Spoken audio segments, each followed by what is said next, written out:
Hey everyone, in this video, let's take a look at problem 347, top k frequent elements on Leetcode. This is part of our blind 75 list of questions, so let's begin. So in this question, we are given an integer array nums and an integer k, and we want to return the k most frequent elements, and return the answer in any order. So let's take a look at the examples that we have here. Go ahead and paste these examples here. Okay, so here we have nums. We can see that in nums, the number 1 occurs 3 times, the number 2 occurs 2 times, the number 3 occurs 1 time. So if you were to kind of sort this based off of just like the most frequent, then this would occur like this. We would append this because it occurs 3 times, so that goes here. And then this would also go because it occurs 2 times, so that would go here. And notice that we could have actually just returned like 2 and 1 here, so it doesn't really matter. All we really care about is the k most frequent elements. And kind of same thing here, k is equal to 1. Okay, so how might we go about doing this, right? And maybe something that pops in your head is like some sort of heap data structure, right? Like heap data structure, we know it's helpful for us because it'll always return to us either the maximum or minimum based on like the array that we feed it, right? So that might be helpful. So maybe something we could do is like we could put in all of these items into the heap, and then we could get back like whichever one is the largest one, and then maybe whichever one is the second largest, third largest. So that might work. But in order for us to do that, we need to like, we can't just add like the same element into the heap, right? That wouldn't really do anything here.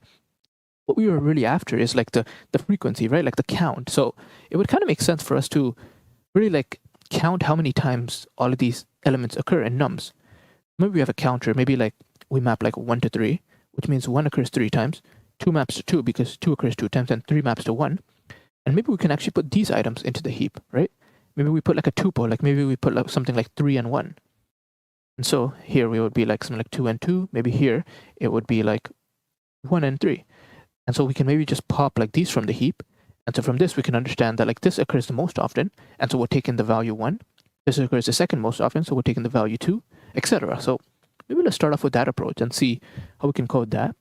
All right. So in order for us to even begin, we need to create a counter here, right? Like a mapping, a frequency mapping. So it's very easy in Python. We just create a counter. So this will exactly create us like 1 to 3, 2 to 2, 3 to 1. So it'll do that. Okay, so now we need to define our heap, right? So for heap, we need to import heap push, heap pop. So these are our two methods. Now we need our heap, which would be like this.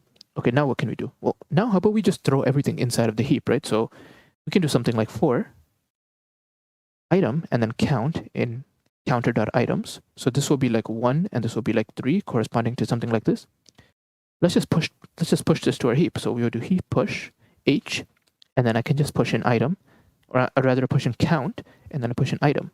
So what's happening here is we're pushing count and item into the heap, and when the heap is like, when you pop off the heap, it'll pop off the first element here, which in this case would be the counter. Now in Python, a heap is like a min heap. So if I was to actually do this, it would actually pop off this last element here because it's the smallest element. So actually I can improve this by doing minus counter, and this will be a max heap now. And so this is pretty much pushing everything onto the heap. And now all I need to do is I need to pop k times off the heap. So what can I do? Well, I can have my result variable here. I just return it in the end.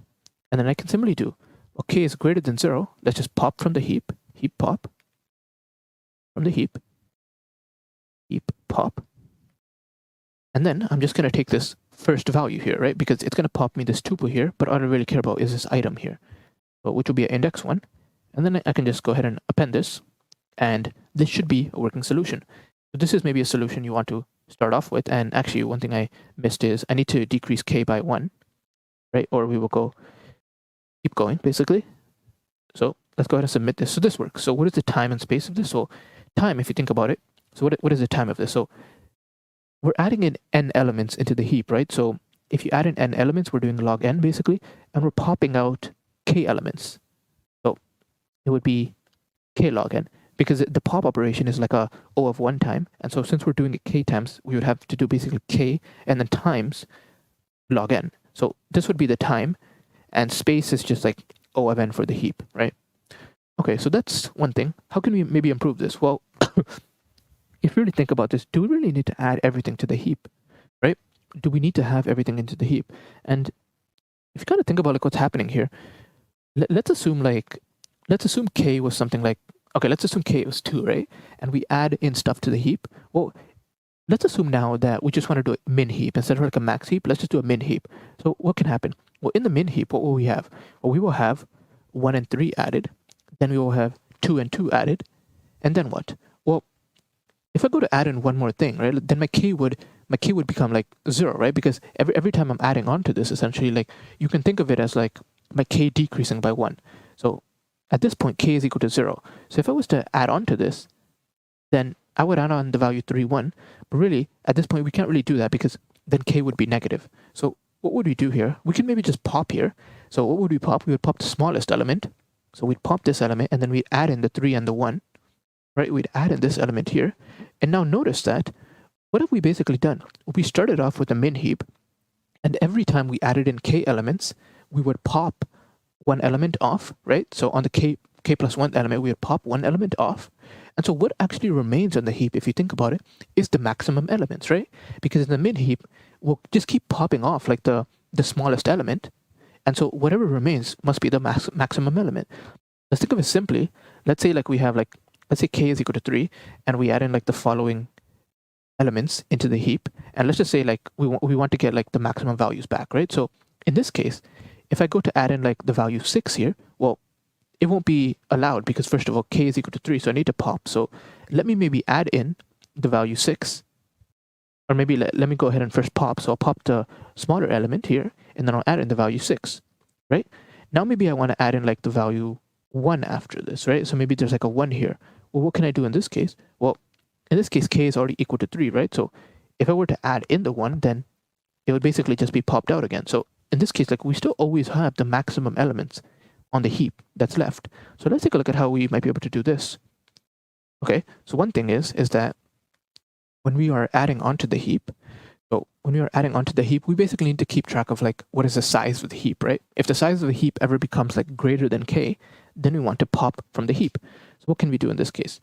So we can do something like heap push. First of all, we'll add the element. So what we add, we'll add an h, and then we will add in the count this time, and then the item. Notice I'm not doing the negative count because I want a minimum heap in this time. Then I can check if length of the heap is basically greater than k. Well, then I would just pop from the heap. I would do heap pop h, and I don't really care what this element is because I know that it's a smaller one, so it's not going to be our answer. And then in the very end, all I need to do is I just need to pop everything from my heap. Here I will just do res.append heap pop, and then h, and then it'll be the first element, and I will declare my res over here. So let's take a look now to see if this works. I'll run my example test cases. And I forgot to do my k minus 1, k minus 1. So let me run this now. And then go ahead and submit this. We can see that this also works. So what are we doing here? Well, here kind of the difference is that at maximum, we're not actually adding n elements to the heap, right? We're adding k elements to the heap at maximum. So that would be log k, right? The size of the heap would be k, and then we're actually removing k elements only. So it would be like k log k, if you think about this approach. This is kind of better than k log n. Here we are adding everything, but because the size of the array would essentially be everything. But here we're only adding maximum k elements, and we're actually just popping k elements outside, right? So if you can think of it like that.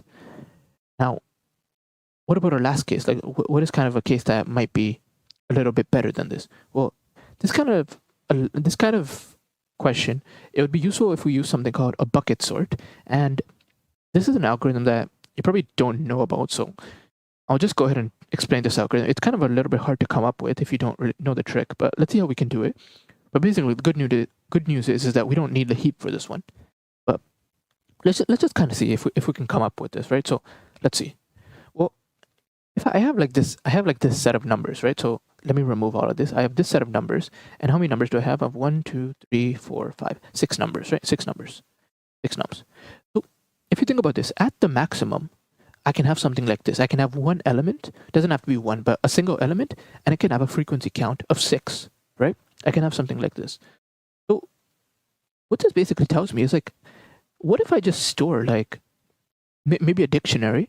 Let's call it a dictionary, and I can maybe just store 6, 5, 4, 3, 2, 1.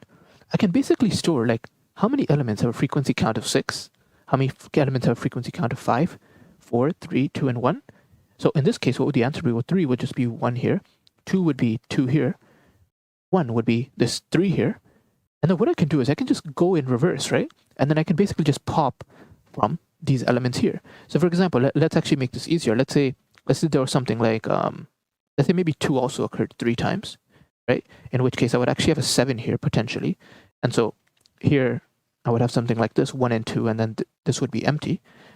So if we had something like this, what could we do? Well, we could go in reverse, and basically, like if we notice a value that has elements inside, then this can be popped off, right? Like this basically means that like 1 occurred a maximum of 3 times, and it was a maximum, right? It was like one of the most frequent elements. So basically, I can reduce my k by whatever is required here. So let's say k is equal to 2. So I can traverse and reverse, and then here I can see like, okay, we have an element here, so k will now be 1, and my result will add in that element, which was just 1, right? And now here we also have an element, and so we can add that, and now my k is 0. So actually my k is now done, so I don't have anything else to do. But basically, like, you could go in reverse now. If k was something else, like let's say k was something like 3, and we had like something over here, then we could process this as well, and we can keep like working our way downwards to arrive at the answer. So that's like a bucket sort approach. So let's see how we might be able to do that. How can we do it? Well, again, we need our counter first of all. Shouldn't have delayed the counter. But what else do we need? Well, now we can have a dictionary, and I'll actually do a default dictionary of a list, right? And what do I want to do? Well, I don't actually need to start off with 7, if you think about it, because like it's a default dictionary, so I don't need to actually add in like 7, 6, 5, 4, 3, 2, 1. But I can actually just go from the counter. I can do 4 item count in c.items. Now do d@count.append item. What are we doing here? In this case, we'll basically at 3, I'll append the number 1, and then at 3 again, we'll append the number 2 because 2 occurs 3 times, and then actually this doesn't have anything, and then this 1 remains as it is. Okay, so we have our answer there, and now I'll just create my result variable here, and I'll return result in the end. And now what do we have? Well, if you think about this, I can basically just go through this dictionary, but I have to start from like the last element, right? So I can do like for I in range will be nums, like the length of nums, 2, 0, and then -1, right? So here I'm basically traversing from 7, 6, 5, 4, 3, 2, and 1. I'm not traversing 0 because we can't have like 0. It doesn't make sense here. What can I do? Well, I can check. So first of all, I can check for item in d at I, right? So all of this will actually be empty. So most of this will not do anything. But if we do have elements, so we'll add it in here, right? So we'll add it in here. So first thing I actually want to check is I want to check if I can even add in elements, right? Because if my k is already used up, then I can't do anything. So I can do if k is greater than 0. If k is less than 0, less than, I guess less than or equal to, we can just do if k is equal to 0. Then we can just return res, right?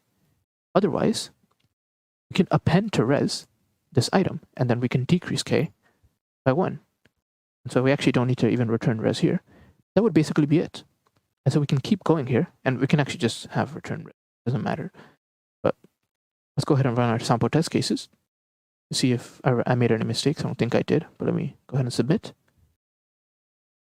Okay, so this is another approach, and this is actually O of n approach because we're not using any sort of heap, and we're just caching the results. And it's O of n in terms of space as well because we're storing this in a dictionary and a counter. But you can see it's like a different approach of thinking about it. But just to basically say what I'm doing, we'll have a result over here, then we'll basically go in reverse, and then we'll arrive at the 3. Now, first of all, I can add this one because k is still 3, so I can add this one. Or let's assume k is 2 here, so I can add this one. And now k becomes 1. Then I add this one. So now k becomes 0. And then when we arrive at this, well, we can't even process this because k is 0. So then we'll just go ahead and return. But this is a bucket sort approach that is probably the fastest one in this case that we can use. Thanks for watching.